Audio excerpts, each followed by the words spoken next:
Друзья, всем привет! Слушайте, я тут на пару дней осталась без машины. Ну, сломалась она, захотела на ремонт. Вот, и пришлось поездить на такси.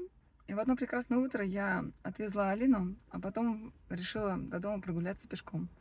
Идти каких-то там минут 40. А учитывая, что я имею привычку гулять по утрам в парке, то я не могла отказать себе в таком удовольствии.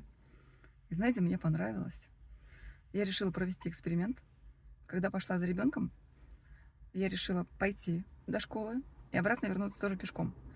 А у нас с Алиной есть привычка много ходить. Сколько мы там по Венеции, по Парижу, там еще по другим городам наматывали каждый день там по 25-30 тысяч шагов. Вот, поэтому какие-то 40 минут до дома из школы вообще ерунда. И при этом удовольствие, классно, ноги гудят. Вот, так что я так подумала, если погода будет позволять, надо почаще практиковать эти возвращения домой из школы пешком. Вот, и это.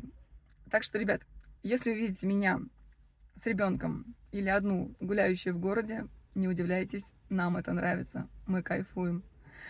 Желаю всем отличного настроения, крепкого здоровья и хорошей погоды. Люблю, целую, обнимаю.